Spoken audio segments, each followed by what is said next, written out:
This is Get Inspired with Dr. Barb. Hi, everyone. Welcome to another episode of Get Inspired with Dr. Barb. This is a podcast on innovation in education. I invite fabulous guests who talk about education and topics related to it, because there is a lot that connects to education. We all want more improvement in education, and every guest I invite has something to contribute to it, either doing innovation right there in the classroom or engaging in practices that can literally improve children's experiences in school. And not only, because I think that what can also help with in education is helping families too. And that's why different therapies play an important role here, I think. Today we have an absolutely special guest on the show, Get Inspired with Dr. Barb. And I would like to tell our wonderful audience about her. Her name is Dr. Risë VanFleet. And Risë VanFleet is a licensed psychologist, registered play therapist, supervisor, and certified dog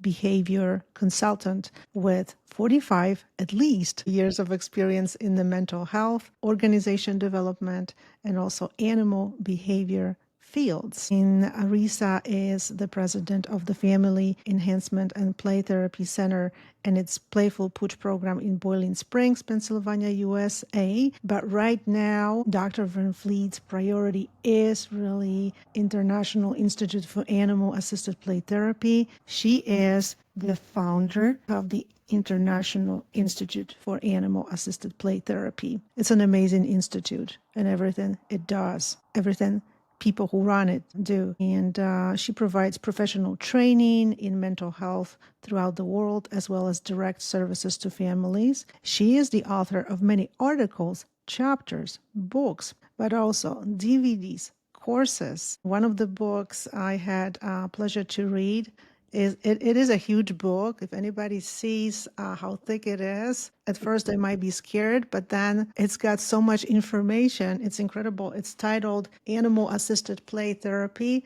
I read it. It has a lot of information and a lot of experience in this book. You can see, if you want to know anything about this topic, that's the book I would really recommend. But of course, Dr. VanFleet also wrote other books as well. And she also received numerous state, national, international awards for her writing and training, including the Distinguished Contributions to the Science of Profession of Psychology Award.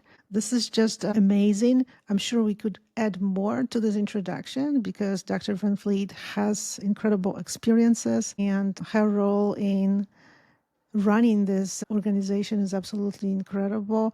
I know that Dr. VanFleet also organizes a conference every year. I haven't mentioned this, but we can also mention this, of course, as well. Welcome to the show, Get Inspired with Dr. Barb, Dr. Risë VanFleet. Thank you very much. It's a real honor to be here. And I look forward to talking with everybody about some of the work we're doing. And I certainly welcome any inquiries after the fact if people have those as well. Exactly. Thank you so much. I would like to start with the origins of doing this work. How did you start doing this work, and why? What's the big why? That's always an interesting, I think, good question, because we all have some motivations why we do certain things. So why did you start the work? And also then why did you found the organization? Okay, I'll try to give a quick little history. Like many people, and probably many people listening in, I've lived with animals my whole life, mostly dogs and cats. I've always loved horses, but haven't had any of my own, but I've found ones to hang out with. And you think you know something about animals until you really start diving in and learning more about them. And you realize what we know about animals has really changed a lot because there's a lot more attention being given to various fields that study what's going on with animals, their sentience and their emotions, their problem-solving skills, all the cognitive ethology, those kind of things. I began just purely out of interest a long time ago, so at least 35 years ago, but to read every book I could find on dogs. I had dogs at the time. I think we had 5.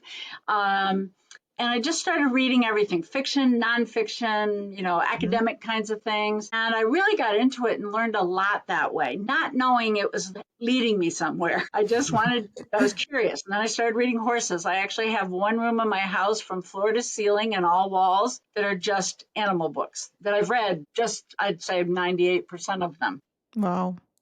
Now I can't keep up because the world has exploded with interest in animals, and there's lots and lots of books. I still try to read lots of them. I didn't know where I was headed with it. I thought I was just gathering information, but that served me well because I ended up with a dog who was really, really smart. I started volunteering at a rescue, and I've done that for 20 years. So I've worked with Hmm. a lot of dogs with behavior issues. I knew how to do behavioral work from my early days in working with children and families before I kind of found play therapy that incorporates behaviorism, but other things as well. And so I started helping out with a rescue, mostly herding dogs. And I learned a huge amount there just by working with dogs and trying to figure out how do we help them be happier because most of them had been relinquished for some reason or Yeah. another. And so that was kind of all going on in the background of the thrust of what I do now. And so I also remember back in the 70s, some of you probably weren't even born then, but I was a live-in house parent as I was finishing up. At that point was my master's degree.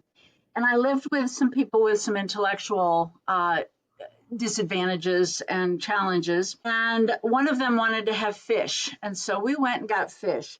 And actually, I was quite playful even then. So, if they forgot to flush the toilet, my way of handling it wasn't you forgot to flush the toilet. I would go and say something like, oh, what's this thing floating in the toilet? And they'd run into the bathroom and they'd remember to flush the toilet. So we got fish and we did a lot of things with the fish, but I also was silly with the fish. It was kind of like, how do we talk to fish? And Yeah. then we'd figure out how to talk to fish. Just kind of fun things like that. One of the funniest things that ever happened was the woman that had the fish was interested in the fish. I mean, this is somebody that this actually was animal assisted play therapy without my knowing it. And she named all the fish after us. I was the cleaner fish, which is kind of interesting. But I remember the head of the program called our apartment one day. And we had been working on having babies. They were guppies. And she wanted to have baby guppies. And finally, we had determined that the one was pregnant. And so, because this one was named, let's say, Matilda, that wasn't her name, the other apartment mate, then this woman answered the phone and said, guess what? To the director, Matilda's pregnant. The director's going, put Risa on the phone. I said, no, it's a fish. Don't worry. But we did a lot of playful things with those fish, but it was more me and the woman connecting rather Yeah. than the fish having anything to say about much of it. But all that happened, I ended up with this dog who came from the rescue where I volunteered, who was really smart, was very good at shredding paper towels, and got bored very easily. And I thought, well, since I don't have a confetti making factory, we'll have to find another job for her. At the same time, I had a practice with a colleague who had a medical condition and she was out for a year. So I took over some of her cases. And I was working with one of her cases that really was a tough kid with a lot of abuse and all kinds Hmm. of things that, a lot of complex trauma. I had looked for a training program to involve my dog in this kind of work. There was nothing available near me, so I read a lot of books about it.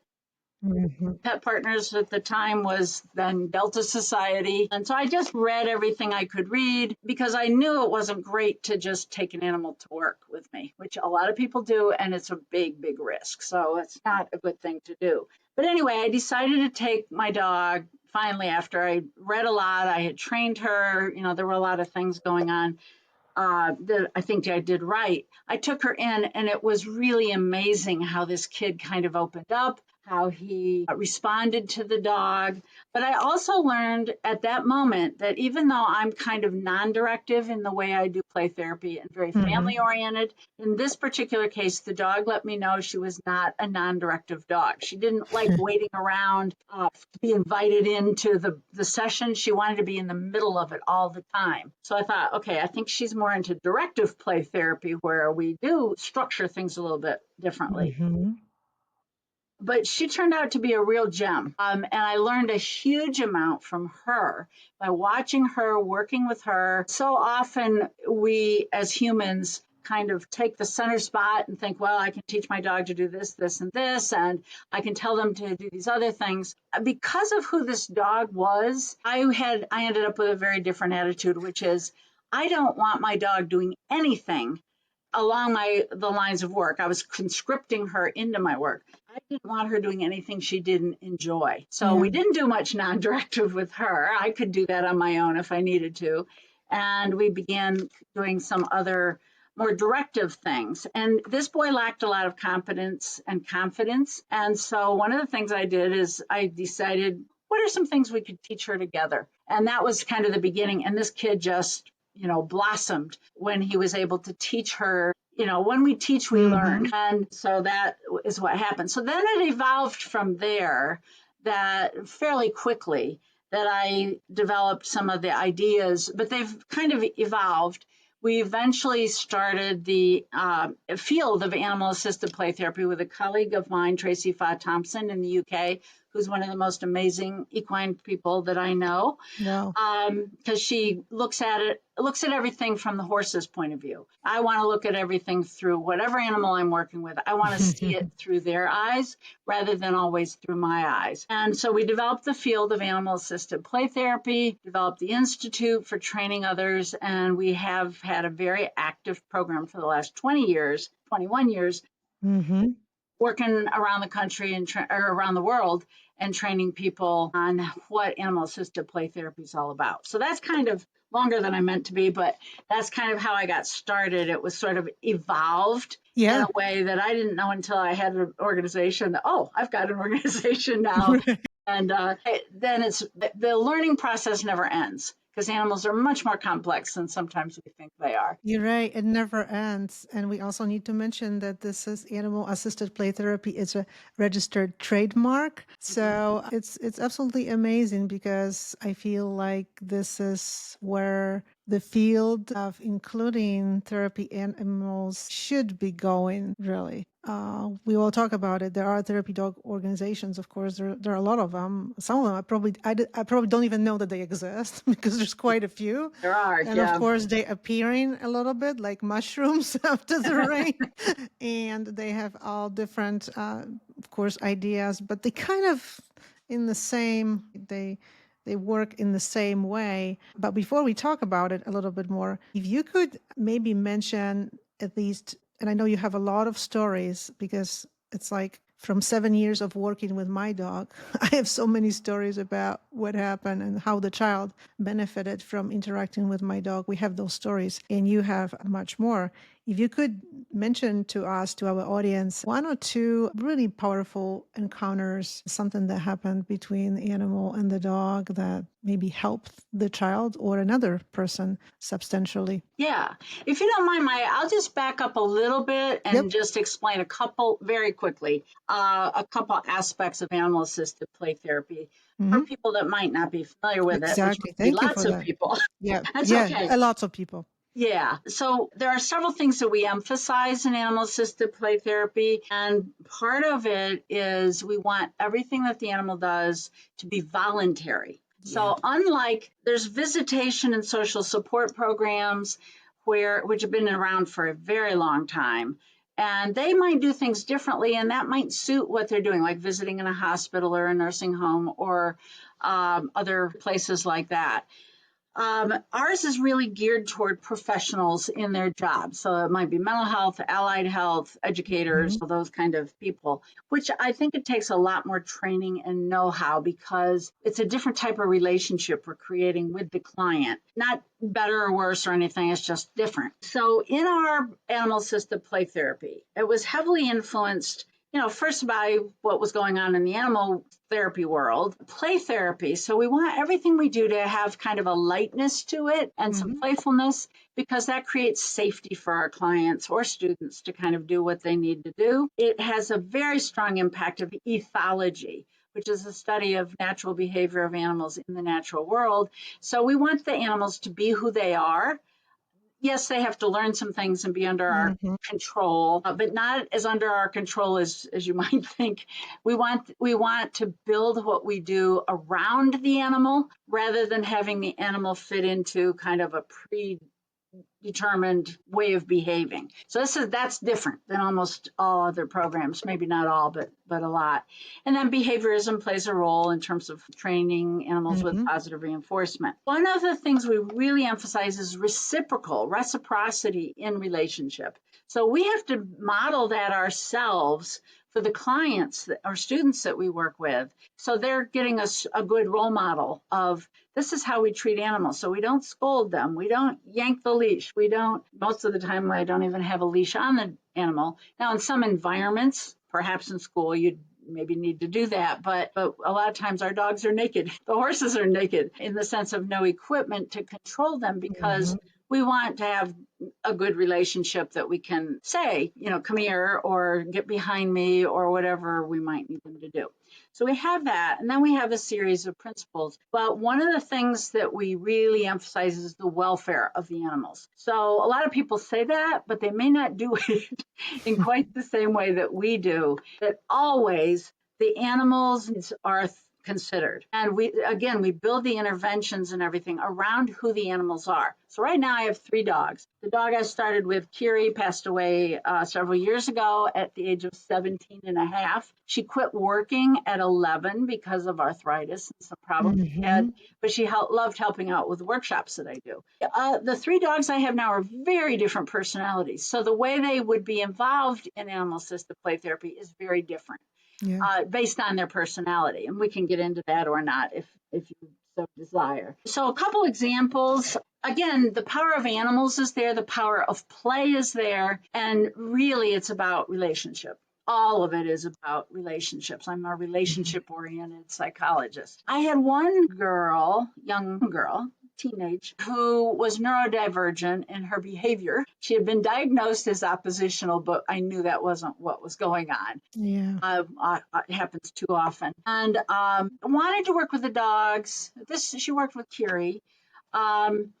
And Kiri was a very engaging dog. She would go up to people and say, hey, you want to try this? You want to try that? She had little suggestions that she could make. And this girl was kind of very serious, very flat affect, but kind of serious. She didn't say much. If I asked her to do something, like we were trying to work with Kiri on a behavior that Kiri did that was like a magic carpet activity, she would fling it down on the floor. So I could see why people might think oppositional, but that's not really where she was at all. I immediately thought, she's not like oppositional kids. This looks more like neurodivergence. So we had 4 sessions where she was kind of like that offhand, somebody else might have reacted and thought, well, she is kind of cranky and doesn't really want to be there, but she did actually. And she spoke a little bit, but very little talking. She was being raised by family members because her mother had gotten into problems with drugs and things. And her father had not been in the picture.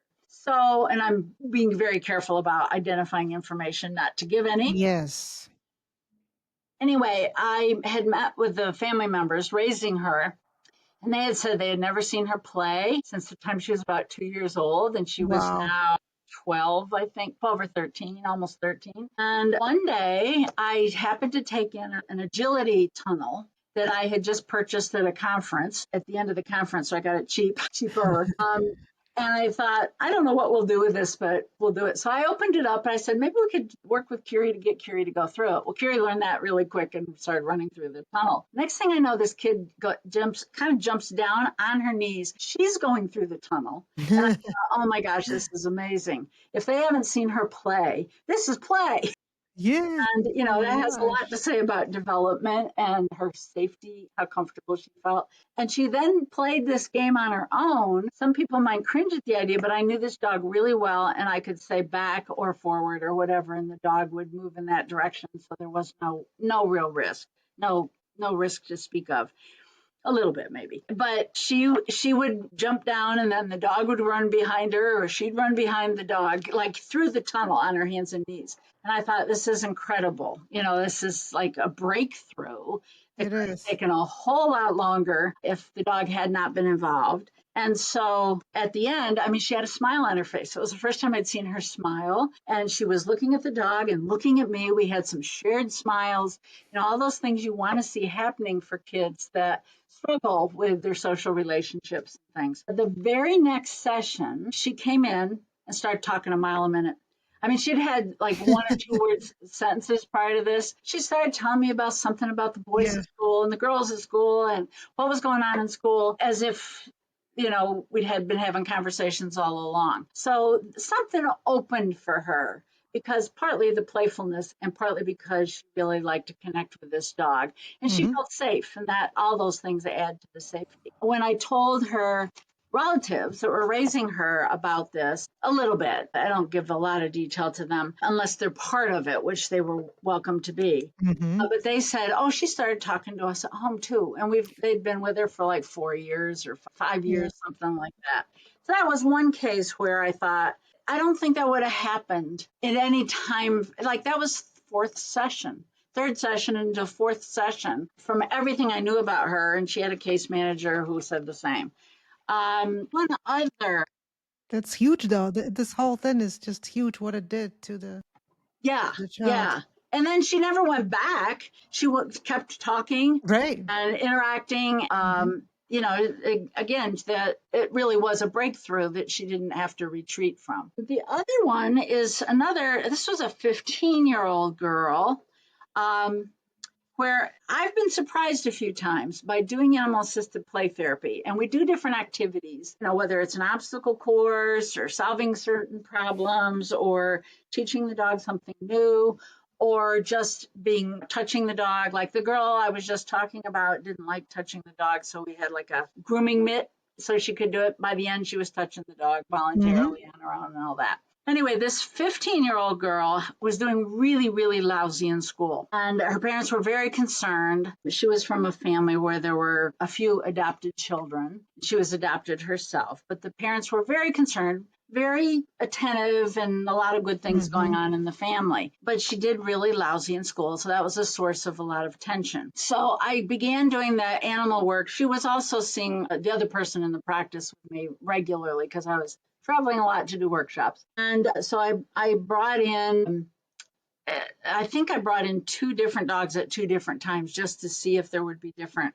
reactions or whatever to her. And the dog was there and played a role, but it was a little less obvious. Excuse me. So one day I decided to give her a task, and the task was pick 7 items in the playroom that you like or whatever, and you're going to make an obstacle course using those items. And then, thinking about the dog, you're going to make up a story with a beginning, a middle, and an end. And I thought, oh, that's pretty, I mean, it's different, but it's pretty straightforward.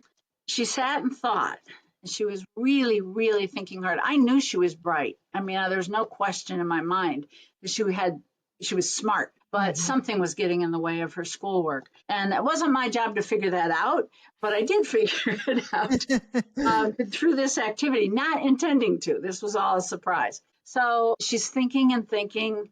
And after quite a long time, because I just gave her the space, she said, "What do you mean by a beginning?" So she didn't know what I meant. And I said, "Well, you know how stories start? Once upon a time." And I was really asking her to use her imagination and just come up with anything.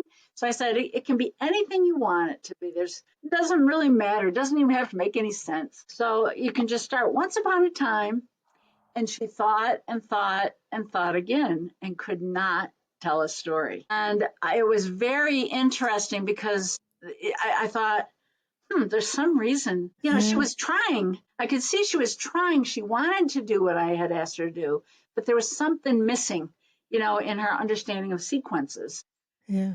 or storytelling or maybe a variety of things. And then the thought crossed my mind in the moment, I wonder if she's got learning disabilities. And so after we finished, I changed the rules a little bit. And I said, okay, well, how about we do it this other way?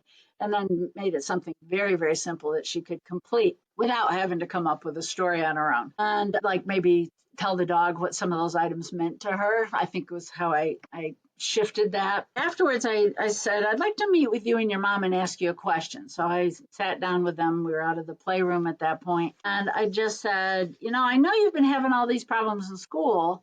And I'm just wondering, were you ever tested for any kind of learning disabilities? And they both kind of sat there blank faced. And the mom said, I don't think so. And the girl said, I don't even know what that is. Not that a student would necessarily, but come to find out, she had never been tested. So here she is in like ninth or 10th grade. She's 15. Yeah. She might have been held back for a grade, that she had not been tested. We verified that later. So it's only because I was paying attention to what she was doing with the dog and coming up with this story that even crossed my mind. They tested her, and sure enough, all kinds of things that she needed remedial kind of help and to kind of overcome, to develop new Hmm. skills and things so that she could read better and do sequences and, all the things that were kind of gaps for her with the whole thing. So that I also has struck me several times. I've had that happen where if you're watching them play in a particular way and interacting, a lot of times when we're doing therapy, we're the one interacting with them. And we still do that in animal assisted play therapy, but we can also watch how do they interact with the animals. And that has given me ideas several times that are diagnostic in nature. I don't like diagnosing people if I don't have to, but sometimes it's important that they have the right kind of diagnosis to kind of get through things. Those are a couple that just came to mind. I mean, there have been many, many situations where, you've seen the kids growing their confidence, learning to be more empathic with animals. I've worked with a Hmm. lot of children that harm animals, and they have to learn some things first, but eventually we work with live animals under control with, I make sure nothing bad's going to happen, but to help them start to see the animal as a sentient being as opposed to a thing or an object, which is where the violence and harm kind of comes from. And lots of success doing that. Actually, there's an article that I co-wrote with somebody else, Catherine Weniker, on my website, which I could tell you about later, about how we did some of that kind of work too. That's just amazing. And I think it's just something happens when this interaction between the child and the animal takes place. I see it in school. Kids almost like forget that they're in the school. I mean, the school is just like on desks, authority, teacher is an authority, and often there is maybe not so much safety. I mean, there is a safe Yeah. environment, but to be able to open up when kids have all these kinds of different issues, including high levels of anxiety these days, it's just not going to be enough to provide teachers and psychologists because they are only people. Right. They We're don't not all have, cute and fuzzy sometimes. right? but They are but not. yeah, I think it's really true that we're adults, and these are kids, and there's always a power differential there, even if we're friendly and nice and playful and all those kind of things. Whereas the animals can be, I won't say equals, but they're kind of on a similar, there's not always that power differential there. Sometimes kids will try to bring the power differential into it, but very rarely. I find that is not, they don't usually. They just want a friend, somebody they can interact with or talk to or just be around, pet, where we get the oxytocin kind of effect. So Yeah. I think that's really a valuable piece of all this. That the other thing is that animals sometimes share common histories. So I work with a lot of kids with complex trauma. They've been abused, molested, Hmm. all kinds of really awful things, neglected. And I also, all my dogs that I've involved in this work so far, I'm not opposed at all to having purebred dogs by any means, but mine have all been rescues. So they have, and I know some of their histories and some of them I don't, but I can tell dog stories or horse stories or cat stories. We have cats involved in our program, guinea pigs, Yeah. rabbits. A lot of people work with different animals. So we can kind of create a story around that animal that has a metaphor, has metaphors and parallels to kids' lives. And then I don't make up a story. I do have it grounded in the truth, but I might exaggerate it or make it more interesting. But then I might ask the kids for advice on how to help the dog. So Mm-hmm. I am careful how I questions I ask. I want it to be something within their realm of being able to answer. But, like if I have a dog that's maybe having trouble learning something, I'll say, just can't quite get this. It's really, really hard and gets, frustrated sometimes. Can you give some advice to this dog that Yeah. might help them deal Yeah. with their frustration? And then what kids come up with, they're happy to do that because it puts them I can be a helper here. They can give advice. And then you start understanding what have they absorbed from what adults have told them and what haven't they? And sometimes they come up with inappropriate things. Well, it needs a good spanking, something like that. So the way I handle that is you don't know what they're going to say. I'll say, well, that might make an impression on somebody, but I don't want to spank her. I'm never going to spank anybody, knowing that maybe that child has had that experience. But I'll say, can we think of some other ideas where, Mm-hmm. we won't get in trouble and we won't have any bad feelings afterwards. And then I can explore that if I need to with the rest of the family or whatever's going on. That's those parallels speak strongly, I think, to a lot of the kids that they can Yeah. relate. But I don't overdo that because I don't want to make up a lot of stuff about a dog that isn't true. I believe in being honest. But, one thing that I hear repeatedly, see in my own practice with the activities I'm doing with the collaborating teacher, I talked to Terry about that too. And now with you, a lot of these activities are just like so simple because when you think about innovation, like in education, often people think that it's got to be like technology or something like that. But with animals, once you know, of course, and you trained, these activities are very simple, like throwing the ball in the tunnel. The dog runs after the ball, obviously. And then this girl just wanted to imitate the dog with whom she developed a relationship and the trust. Mm-hmm. So it really I think that that's probably something that teachers should consider a little bit more.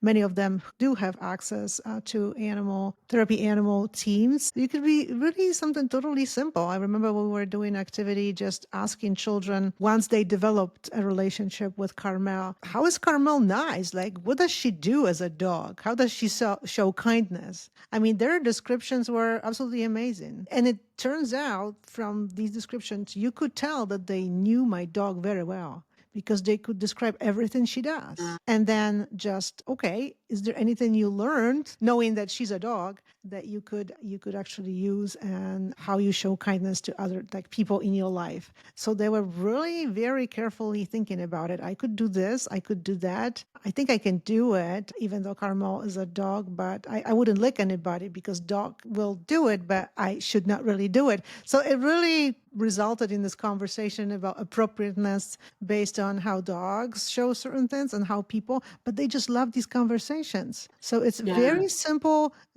really activities. It's just that the learning about how you provide, how you select animals for this type of work, all of this is what it takes quite a bit of training. And I remember when Terry spoke about the levels of training, and it is quite intense and comprehensive because we have to know, we have to understand animals, and then we have to understand this and the relationship, right? In what ways it will develop between participants and the dogs. If I wonder, and we already started talking a little bit about this, what you're doing is absolutely amazing. I think it sets a very high bar for this field. And at the same time, we have a lot of therapy dogs organizations that are existing. Some of them had a long tradition, were founded a long time ago. Some of them are just being created as we probably speak at this moment. And they seem to be focusing primarily on like training, right? Training certification, because most of them, they give insurances. So they have to have it developed. And then giving the credentials when the therapy dog team passes the test. But there is no really focus on what you actually then do, what you could do with your dog. And these organizations have a very wide scope, really, as far as where you can go. You can go to school, you can go to medical facilities.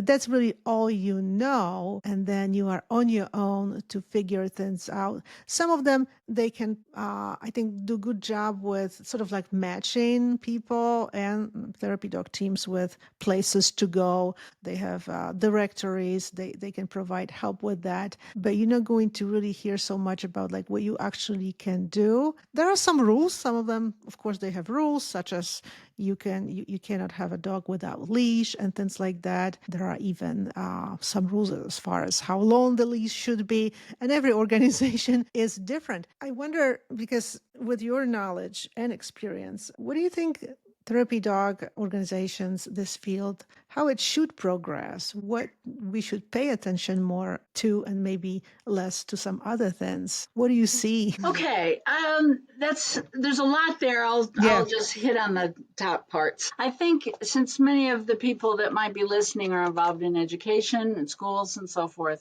I think kind of it's become a fad to have dogs in schools.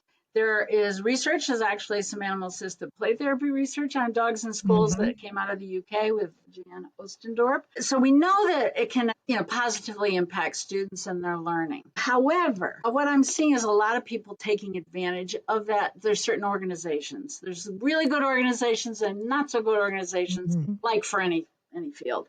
But for example, near me, in Pennsylvania, they were advertising on TV. It came through like the local news. For $5,000, you can buy a puppy, 8 weeks old, that's already trained to go into schools full time.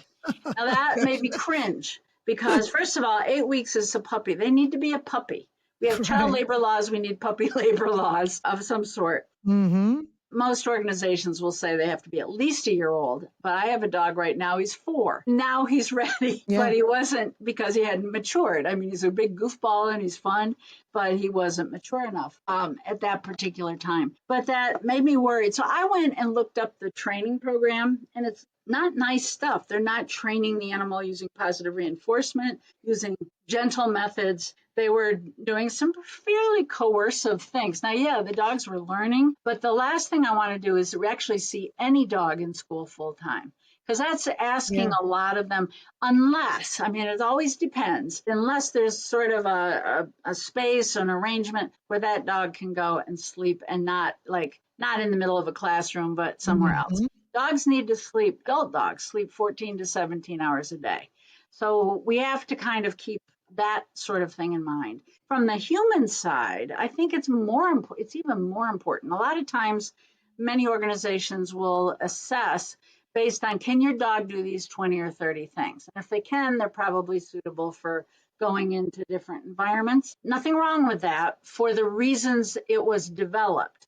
But for what we do, where we're really looking for a more in-depth kind of relationship, we're doing more activities and all of those kind of things. We actually want the adult, the human in the picture, to be the one that's bearing most of the responsibility, not the animal. So Yeah. we expect people to learn the animal body language for whatever species they're working with fluently. Because if I know that if my dog does a little whale eye and the sides of the eye shows a little bit, that's a sign of stress many times. I'm going to watch for more signs of stress. And if I see those things the earliest they occur, I can prevent most risky kind of situations from occurring, rather than expecting the dog always to be kind of like this cookie cutter, nice, Mm-hmm. polite, calm, docile dog. I like active dogs, and we can do all kinds of cool activities with an active dog, just like a nice dog that likes to just be petted all the time. I have one of those. That's okay too.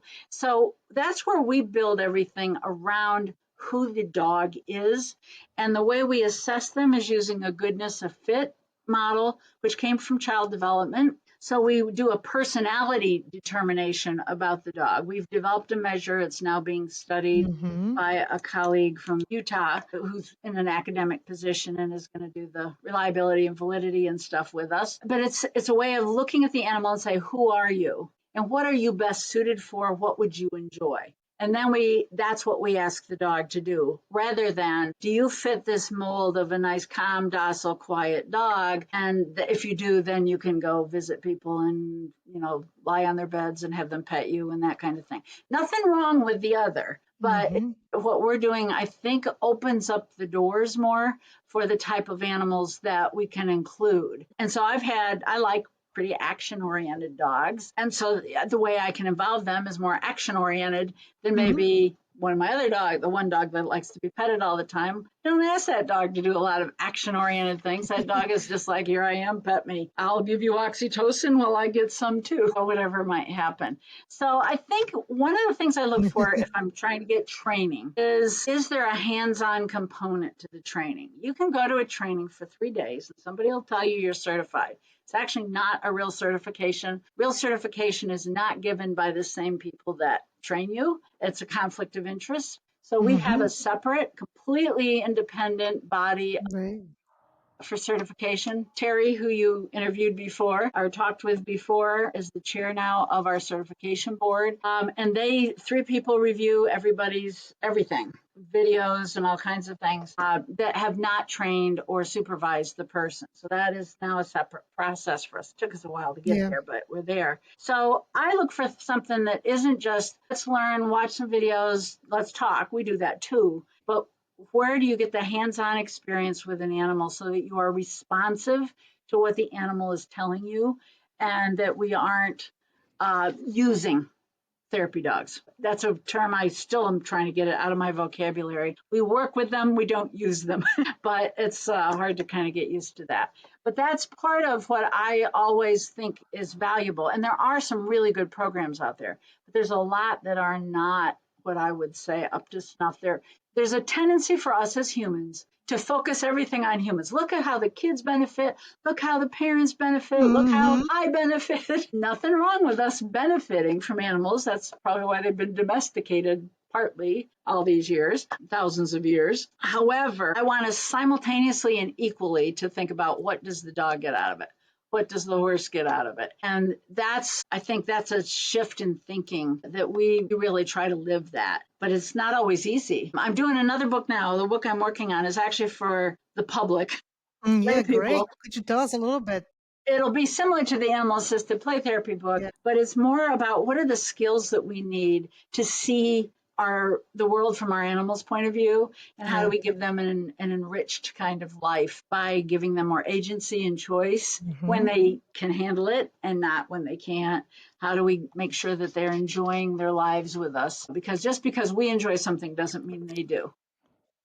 Well, Sometimes. the book you're working on directly is answering the question that I had for you now towards the end of our interview, really, because that's what we need more in the field. You're right. We talk about benefits, but when you talk about benefits for people, you always need to then mention this. But everybody involved, including the animal, needs to benefit from it. An animal is not a tool. And I think that the word use is being used even by some therapy organizations. So how do we move the field forward if we still even use terminology that is not really right? Because words mean something. Yes. Yeah, they do. And I think, again, I've had to change my language and I still catch myself once in a while, but at least I catch myself. And I can point it out to other people and say, oh, there I did, just use the word use again. I actually did a Yeah. meme that's called lose the use. I think Um, maybe that's it needs to be. I but mean, there's I some think other words. education is the Yeah. key. I think in the animal world, like many things in social media, people are very critical of each other. Oh It's yeah. very easy to be really nasty. Oh yeah. Hopefully, that doesn't apply to any of us here today and listening in. But I think Yeah. it's very easy. Probably we've all been hurt somewhere along the line by somebody that's been really kind of unkind and ignorant with us. But I think it's really, that's what I was thinking when you were talking about your dog teaching kindness. There's a lot of adults that could benefit from that too, Yeah. not just the kids. A lot of But a lot of keyboard warriors yeah, yeah. could But could I think social media gives us that opportunity to educate, it but to does. do it in a kinder way. So, one of the things we do when we're teaching dogs is instead of telling them, no, you're not supposed to do that, same as like with a 2-year-old, the human, say no, they're going to go, well, what am I supposed to do? They're not going to be thinking that. But so it's always like when you're training a dog, what do you want them to do instead and teach Yeah, them to do that? And that's kind of what we would do with a 2-year-old child too. that's right. So, but that's for any of us. If anybody in our lives we don't like something, maybe we can influence the opposite of what we don't like. Not always. Hmm. We don't control other people. We're responsible really just for ourselves. But for example, and I'm glad to make this available to you, I have, it's a PowerPoint. It was a finalist in a dog writing competition Uh-huh. a few years ago. It's a whole PowerPoint that I give away free. That what do or how to something do therapy animals enjoy their work? How to Hmm. find out, and it's body language, and I have pictures of not so good things in there of an Yeah. animal that's really miserable, and then I have, but instead, this is what we really want them to look like, and how do we get from maybe having a miserable looking animal, or a horse with really dull eyes Yes. drooping down, or a dog who's showing all kinds of stress signals, lookaways, and other Exactly. And that things. involves understanding the animals and also what it's not just about what children want to do with their dog when they interact with them. It's about what the animal is enjoying. So Yeah, that is very important. I would love to see the PowerPoint. Of course, we could talk more longer yeah.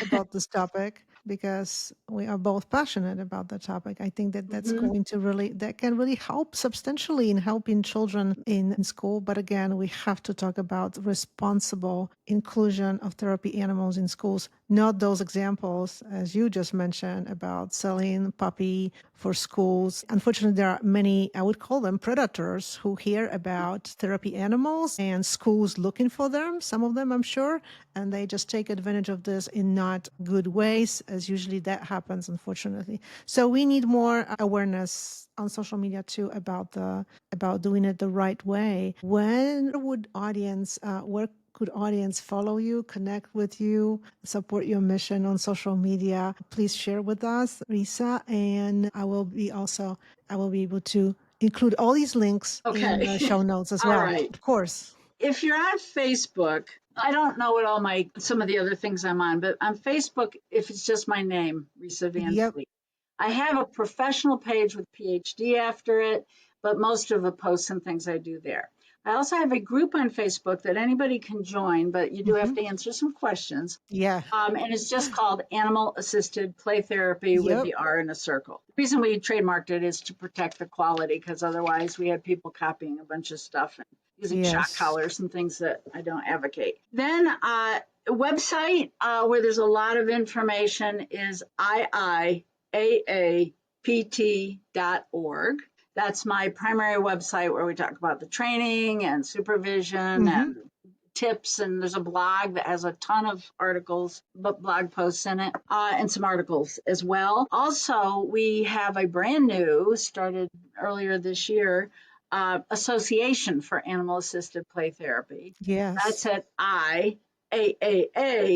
iaapt.org. And finally, we have the separate, so it can operate independently, certification board. So, we train them, we supervise them, and then they have to demonstrate. It's actually based on demonstrated competencies. And that is AAPTCERT I think we spell out board.org. I hope that's right. But I'll make sure you have the right Yeah. Yeah. address. Yeah, I'm pretty sure it's aaptboard.org. And that's where we have like the information about our certification. Our certification is not the easiest one to get. It No, it's takes a not. while. But people can come through our level 1 training, which Yeah. is 2 online courses and 4 days in person. We keep them small, so in there is lots of hands-on. And those trainings, usually once you finish level 1, you're ready to go. And we have the support of a very good insurance company that once we can get your animal approved and get yourself certified is how we do it. And so, we can do that. We also have, once you've had a little bit of training, even like one of our online courses, we have a manual you can get. We don't sell it on the open market, but it's just theories, or not theories, techniques Hmm. of different activities and things that are goal directed that you might use in animal assisted play therapy. I think we have 45, so that's available. But you can write to me or contact me, and glad to share any information as we go along. So That's appreciate you being fabulous. here. That's fabulous. We are so happy I was able to have the chat with you today. Me too. uh, Me too. I think thank it's you. great what you're doing, and certainly appreciate the opportunity to be part of it. Pleasure is mine. And I just wanted to remind our wonderful audience we had today on the show incredible, fabulous, and very entertaining doctor. That's for sure. I mean, just look at all these stories and the way she presents all that. Dr. VanFleet. And I like the first name, Risë. It's a beautiful name. Please, our wonderful audience, make sure to follow the show and share the episode. And also let us know what you think about all of this information, all these stories that we were talking about today. We would like to know what you think and connect with Dr. VanFleet, support the missions that she stands for, and I do as well. And see you on social media. Bye-bye, everybody. Thank you so much. Thank you so much, Risë. Bye-bye. Thanks. This is Get Inspired with Dr. Barb.